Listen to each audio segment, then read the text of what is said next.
Hello everyone, welcome to our visual arts lesson.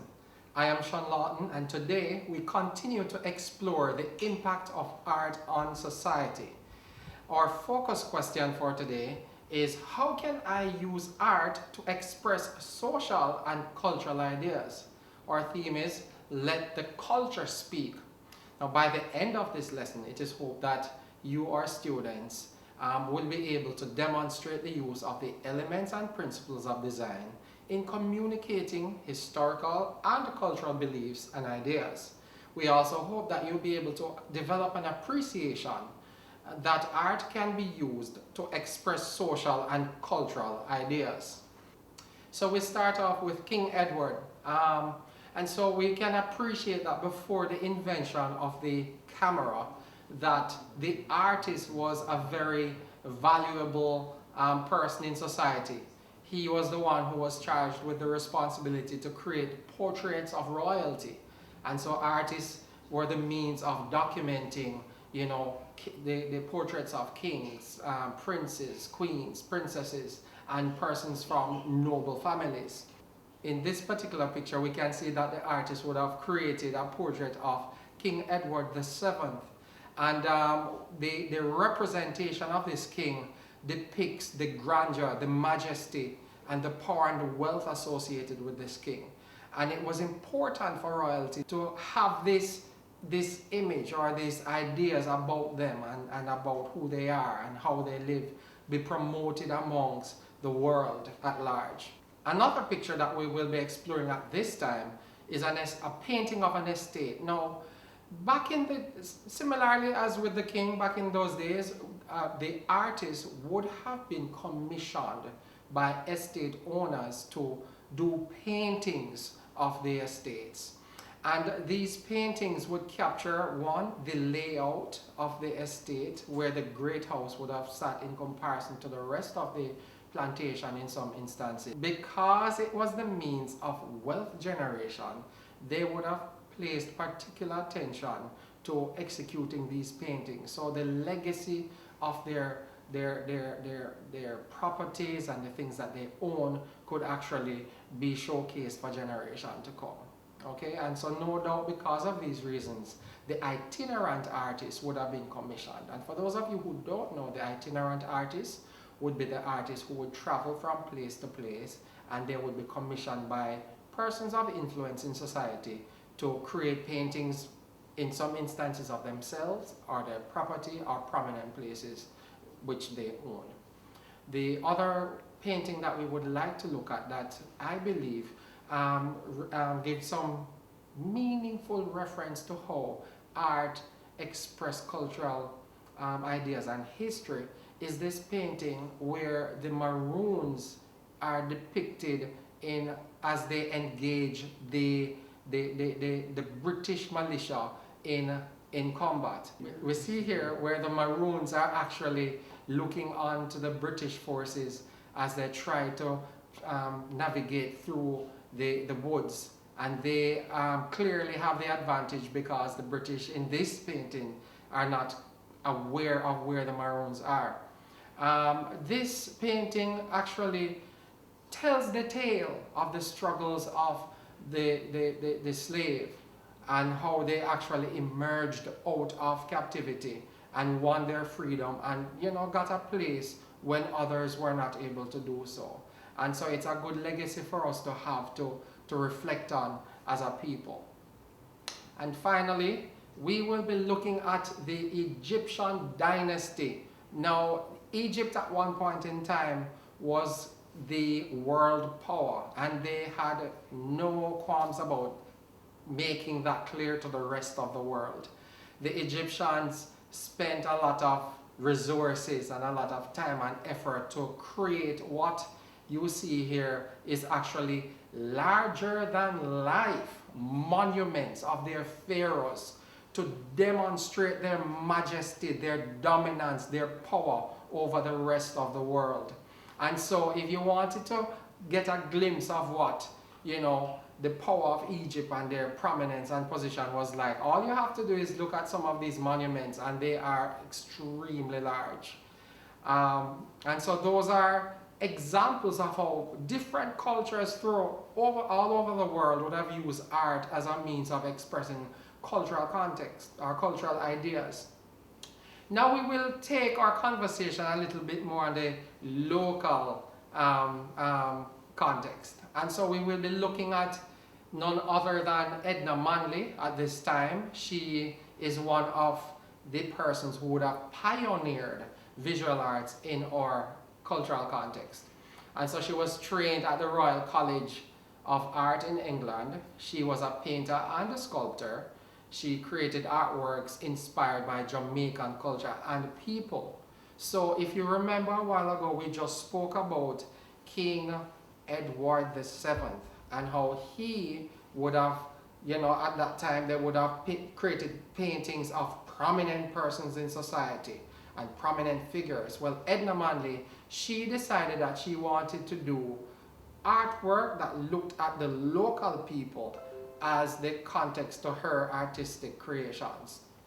And so here are two examples.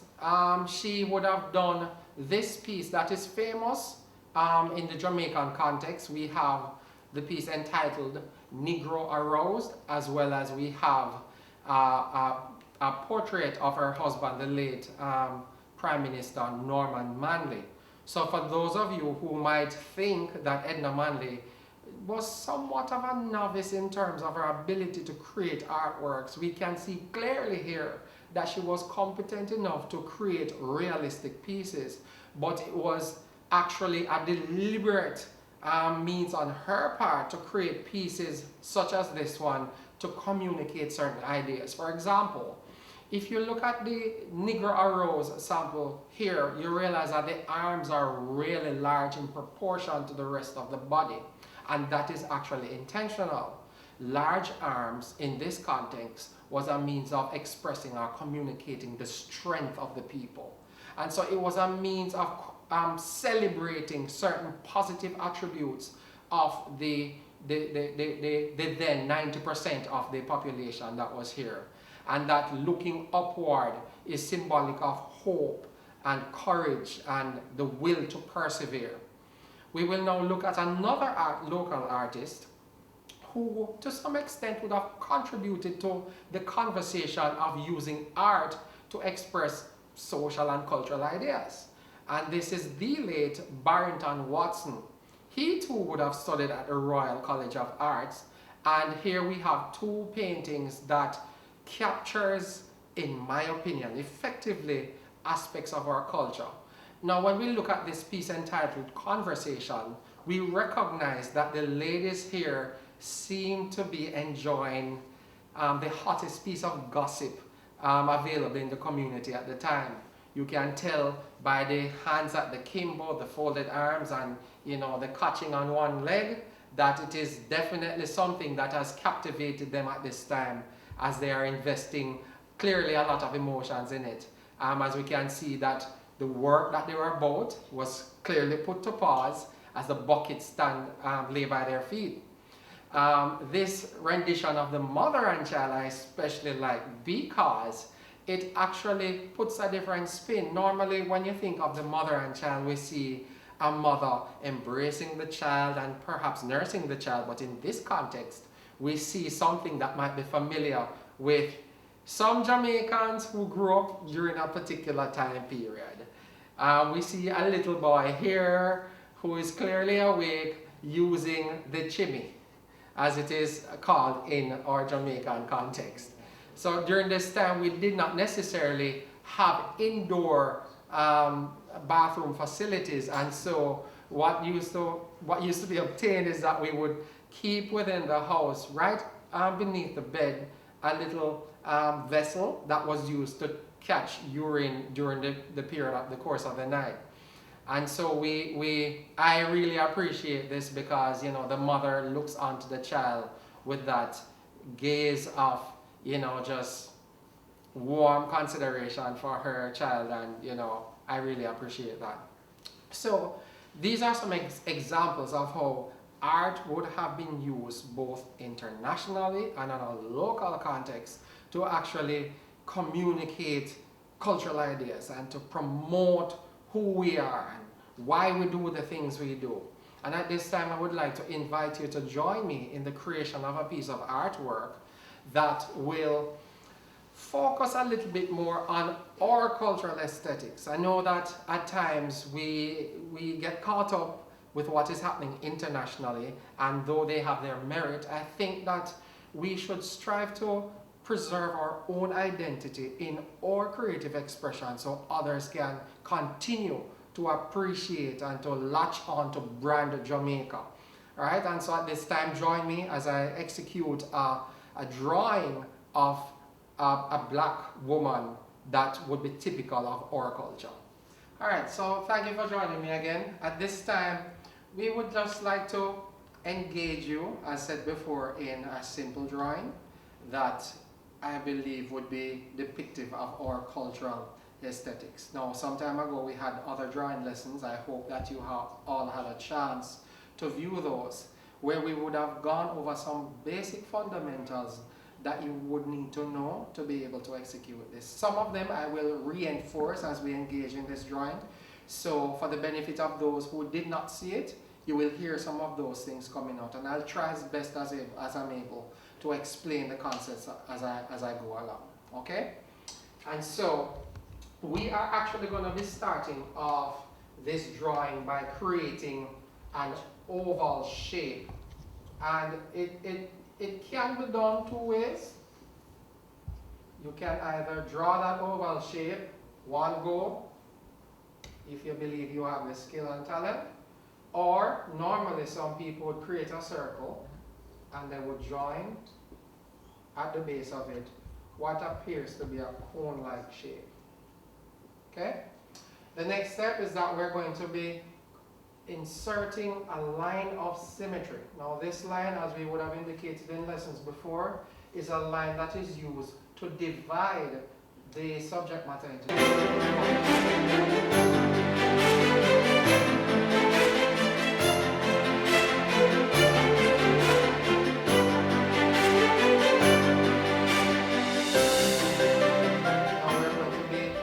some mathematical principles here, so we get the proportion and placement of the features of the face in the correct places.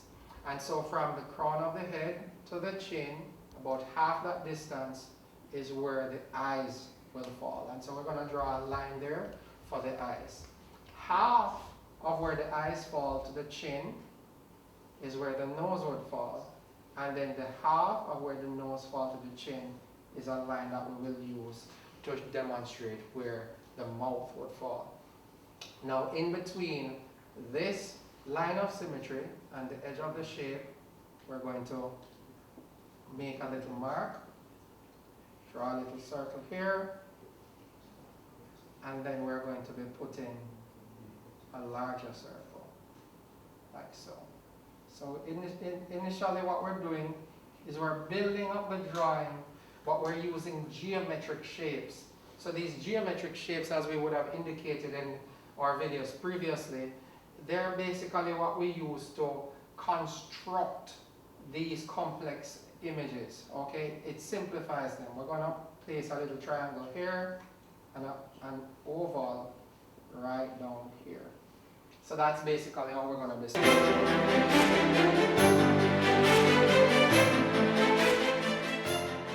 The next step is that clearly this is not a true representation of what we are accustomed to seeing when we look across and look at a person. So we now will have to create the eyelids, and we are going to do so by one, creating a little mark here and here to establish the width of the eyes. And anything you do on one side, you do on the other one. That sounds like a math person. They would say, oh, it's a simultaneous equation, so anything you do on one side, you do on the other. Well, it's true for art as well, to maintain balance and symmetry. Okay? Then we are going to lap over the ball. Create another one here. Then we're going to create the eyeball. Right there. Okay. The next step is eyelid.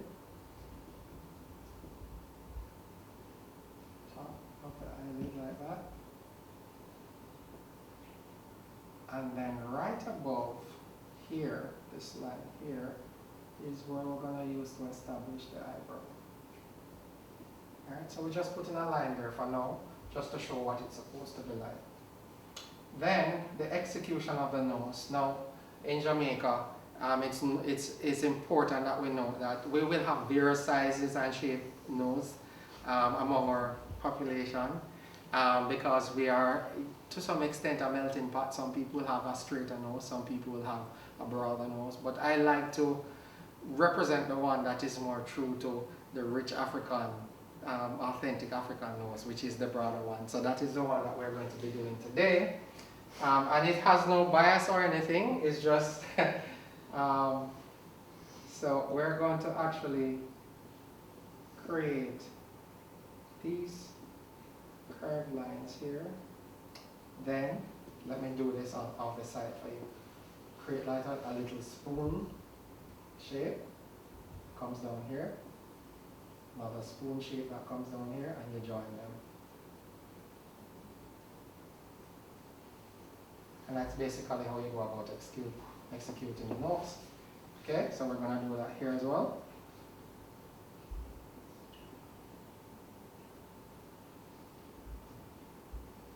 And that's your nose.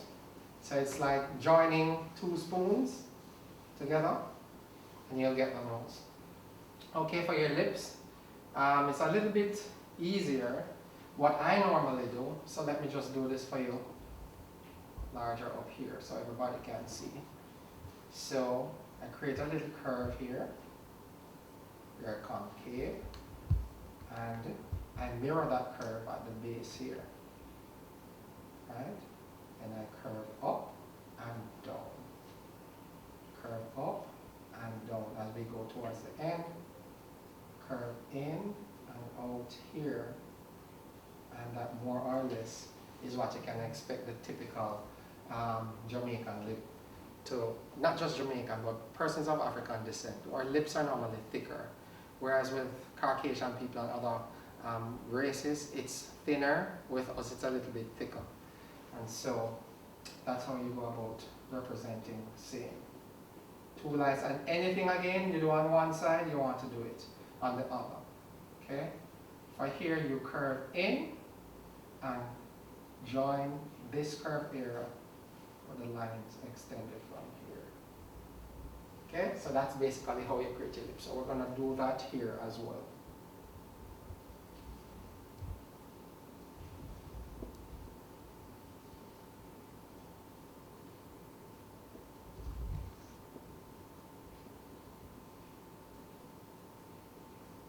Okay, so we basically have the placement of the features of the face, but as you can just imagine, that there's nobody in reality that has a head that is shaped like an egg. And so what we will do at this time, we're going to start to define what the shape of the head would look like by extending these lines down and curve slightly. And as said before, if I'm going to curve this jawbone right about here, I'm going to do it at the same spot over here. Alright, so I said before, anything you do on one side, you will also do that on the other. Now, the more chiseled you make the distance from here to here, you want to make sure that you maintain the same distance. As I said before, to maintain a sense of symmetry. Now, if it is that the more chiseled you make it, it gives it a more athletic look, as well as it may also make it appear to be more masculine. So if you want it to look a bit softer, what you can do is you can cut back on how rigid the jawbone is represented here, and that will give you a softer, more feminine, youthful feel. Alright, so the next thing that we're going to do is we're going to now define clearly. I'm going to shade this eye in using some diagonal lines here, and then we're going to add a line beneath the nostril, 2 lines here, the ears now. So how the ears would normally work, or how we would go about constructing the ears. We normally take a line from here to the tip of the nose, come out, and then we come in, like that. Speak up, speak up. Okay, so we also try to represent all of these little shapes within the ears. On one side, anything you do on one, you're going to do it on the next. And so we try to pay attention to the measurements. So one of the mathematical operations that we clearly use a whole lot when we're drawing is we actually estimate a great deal. Okay?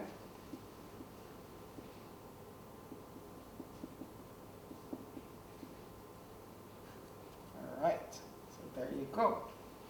Alright, so the next thing that we want to do is we perhaps want to put a hairstyle on this now that represents more or less what we would see in our culture. And I am estimating that the hairline would be here, right about here from the top, and it would come down. We'd use this line to establish the shape of the forehead, and then we can perhaps, one of my favorite is the one that they normally catch it up in one. I'll soon show you how to do.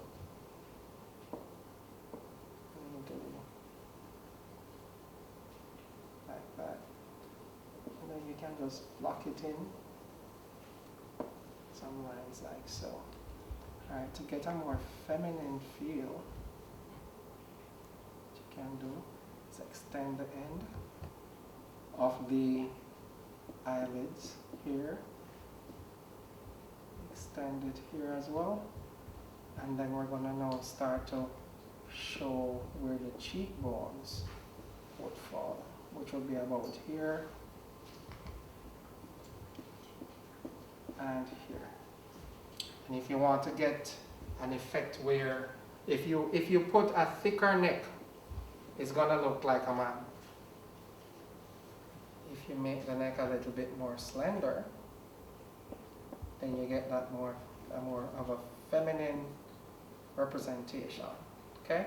So what we're gonna do next to kind of breathe a little bit more life into our drawing is we're going to attempt to shade in certain areas of it to give it a three-dimensional look. In some lessons ago, we would have looked at the shape versus the form, the appearance of 3 dimension.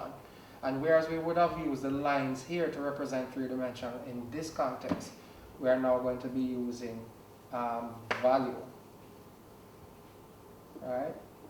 And so we're going to be using the crosshatch method to show the darkest area versus the lightest area and where the shadows and so forth would fall. So if the light is coming from above, once it hits the forehead, because the eyes would be sunken in a bit, this area will appear to be a bit darker. And so we use some lines to represent the shadows there. Okay? Beneath the nose as well, at times, will also appear to be a little bit darker. The top lip blocks the light, so that too will appear to be a bit darker. The bottom lip beneath it would also appear to be a bit darker. If the light is coming from this end, automatically all the raised sections on the face would block the line, so we can go ahead and shade those in as well. The cheekbone along here would definitely be one such area, and along here would be another, and sometimes we find that underneath the chin. So we could place the shadow along this side.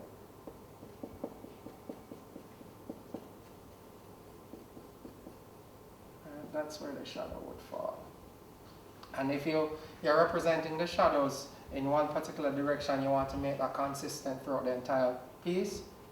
Along the nose here would also have some shadows, and as well as up here.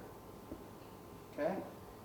And so the kinky hair that we are used to seeing in our cultural context, believe it or not, is actually something that other persons in other cultures wish they had. The high cheekbones that we sometimes take for granted and we don't necessarily like it. There are persons in other culture or other ethnic groups who will actually go and have plastic surgery performed to get that high cheekbone, as well as the lips and other parts of our body that we don't consider to be as beautiful, but the rest of the world wish they had. You know, there's a popular Jamaican song that says, want it, can't get it, and get it, no want it. Let us not overlook the beauty that we have within our culture and embrace that which is promoted in the various media across the internationally, and sell ourselves short. I would advise us all to try and, you know, embrace the aesthetics of our own culture and our own people, because that is what the brand of Jamaica is all about. I hope that you enjoyed the interactions today, and remember that we would have covered, you know, some very important things in this lesson. We would have looked at how art as a driver of culture was how it was practiced by different nations. So we would have looked at the times before we had cameras. What did people do? They relied on the artists to document historical sites, to document prominent figures in various times, such as Edward VII. We have King Henry and other noble people, which we learn about in history. And we also looked at even parts of our culture and heritage.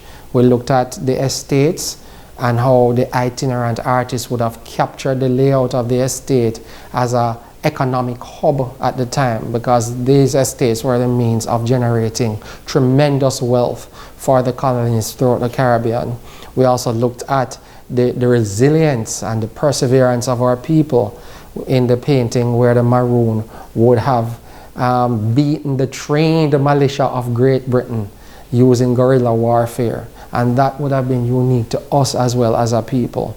And without these paintings, we would not be able, the paintings in essence tell the tale of these people and give us an opportunity to go back in past and understand who we are as a people, where we're coming from, and where we're going. And I would implore all of us to continue to, you know, be a part of the conversation by creating artworks that continue to drive cultural trends and continue to preserve our heritage. Thank you for joining me today, and we look forward to seeing you next time.